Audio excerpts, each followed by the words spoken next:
దేశము 17 కీడు చేయుట మానుడి, కీడు చేయుట మానుడి, మేలు చేయ నేర్చుకొనుడి, మేలు చేయుట నేర్చుకోండి. న్యాయము జాగ్రత్తగా విచారించండి, న్యాయమును జాగ్రత్తగా విచారించండి.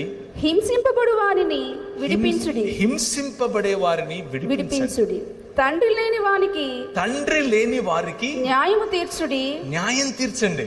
విధవరాలి పక్షముగా వాదించుడి, విధవరాండ్ర పక్షముగా వాదించండి. ఇది మన దేవుని గుండె చప్పుడు.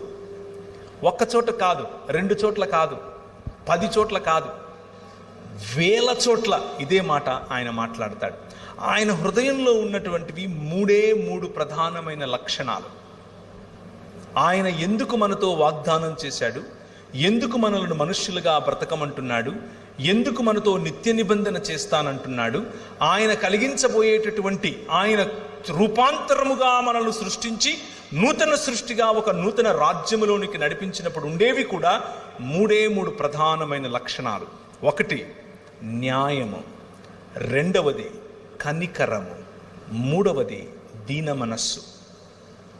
న్యాయము, కనికరము, దీన మనస్సు 5 రకాలుగా తనను తాను పరిచయం చేసుకున్నాడు. 5 ఆశీర్వాదములతో కూడిన బాధ్యతలను నీకు ఇచ్చాడు. 5 రకాలుగా తన నిబంధనను నీకు చూపించాడు. 3 గుణ లక్షణాలను నీలో కోరుకుంటున్నాడు. 3. మనం మతం కట్టేసుకుని నేనేం తీసుకుని వచ్చి నిన్ను దర్శించాలి, ఒక 1000 పొట్టేళ్ళు ఇచ్చేనా, నా కొడుకు పుట్టాడు వాడిని ఇచ్చేయినా, ఈ నదులన్నీ తీసుకొని తైలంగా చేసి నీకు ఇచ్చేయినా అని అడుగుతున్నాం. ఆయన అంటున్నాడు, ఇవన్నీ నాకు వద్దు బాబు, అవన్నీ వేరు రకాలైన దేవీ దేవతలు అడుగుతారు, వాటిని పక్కన పెట్టు. నేను అడిగేది 3. న్యాయమును జరిగించుటయు, కనికరమును ప్రేమించుటయు, దీన మనస్సు కలిగి నీ దేవుడైన యెహోవా ఎదుట జీవించుటయు. ఇంతే కదా నేను అడుగుతున్నాను. ఇది కష్టం అంటారా? చాలా కష్టం.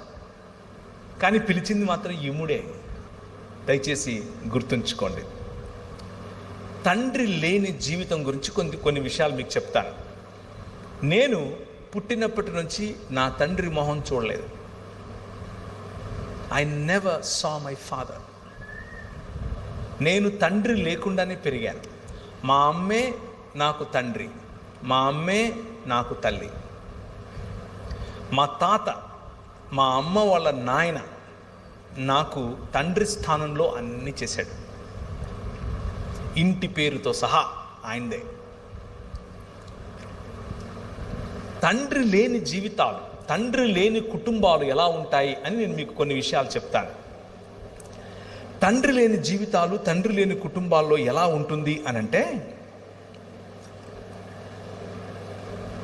పిల్లల్లో సెల్ఫ్ కాన్ఫిడెన్స్ నశించిపోతుంది, పిల్లల్లో భద్రత లేకుండా పోతుంది, పిల్లల్లో భవిష్యత్తు పట్ల ఆందోళన ఉంటుంది. పిల్లలు బాస్టన్ స్కూల్స్ అంటే అర్థం ఏంటంటే బాల నేరస్తులు ఎక్కువగా జైల్లో ఉండేది తండ్రి లేని కుటుంబాల నుండే. తండ్రి లేని కుటుంబాల నుంచే ఒక 100 మంది గంజాయికి మరియు మాదక ద్రవ్యాలకు అలవాటు పడ్డారు అనంటే అందులో 74% తండ్రి లేని వారే అయి ఉంటారు. 14 సంవత్సరాలకు 16 నుంచి తక్కువ సంవత్సరాలలో ఆడపిల్లలు ప్రెగ్నెంట్స్ అయ్యి అబార్షన్స్ చేసుకుంటున్నారు అనంటే వాళ్ళ సంఖ్య 100 అయితే అందులో 68 మంది తండ్రి లేని కుటుంబమే. ఇదంతా నేను సొంతంగా చెప్తున్నది కాదు, అదొక సర్వే. భారతదేశమైనా పాశ్చాత్య దేశాలైనా ఇవే చెప్తున్నాయి. తండ్రి లేని కుటుంబం ఎలా ఉంటుంది? 71% మంది హై స్కూళ్ళలో నుంచి బయటపడిపోతారు, అంతకు ఎక్కువగా చదవరు అనంటే దానికి కారణం తండ్రి లేని కుటుంబాలు. ఇక్కడ ఇంకా చాలా పెద్ద లిస్ట్ ఉంది, అది చదవటం కంటే ముందు ఒక మాట చెప్తాను. తండ్రి లేకపోవటం అనంటే దాని అర్థం తండ్రి చనిపోవటం కాదు, కుటుంబంలో తండ్రి లేకపోవటం, కుటుంబంలో తండ్రి కనబడకపోవటం. తన పని మీద, తన పరిచర్య మీద, తను ఏర్పరచుకున్నటువంటి వ్యాసంగాలలో పిల్లలు లేవకముందే వెళ్ళిపోతాడు. పిల్లలు పడుకున్న తరువాత ఇంటికి వస్తాడు.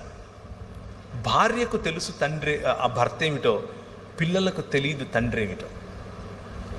అటువంటి ఇళ్ళు భారతదేశంలో కొల్లలు. అటువంటి ఇళ్ల కారణం చేత బాల నేరస్తులు పెరుగుతున్నారు. ఇలా తండ్రి అనగా అథారిటీ ఫిగర్, తండ్రి నుంచి దూరమైనటువంటి పిల్లలు 2 రకాలుగా స్పందిస్తారు. 2 రకాలుగా. మొదటిది అగ్రెసివ్, వైలెంట్ అయిపోతారు. వైలెంట్, చాలా వైలెంట్.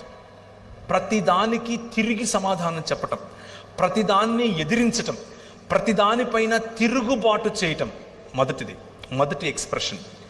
రెండవ స్పందన లేకపోతే ప్రతిస్పందన, ఏమీ మాట్లాడరు, ఎవరితో సంబంధం పెట్టుకోరు. వారిలో వారికి ఒక ప్రపంచాన్ని నిర్మించుకొని అందులో అలా ఉండిపోతారు.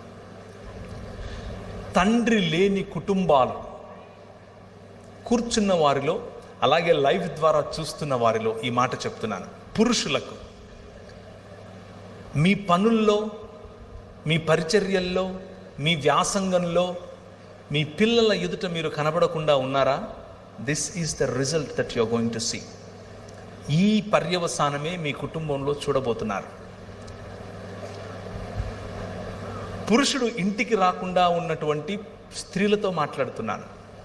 మీ పిల్లలు జాగ్రత్త. తండ్రి యాబ్సెంట్గా ఉన్నటువంటి కుటుంబాల్లో జరిగేటటువంటి పర్యవసానం ఇది. దీన్ని ఎందుకు ఇంత విడమర్చి చెప్తున్నాను అనంటే, నా జీవితంలో ఇది జరిగింది. మా అమ్మ మాకు కావలసినవన్నీ ఇచ్చింది, కష్టపడి మమ్మల్ని పెంచింది. కానీ తండ్రి లేని లోటు నా జీవితంలో స్పష్టంగా కనిపించింది.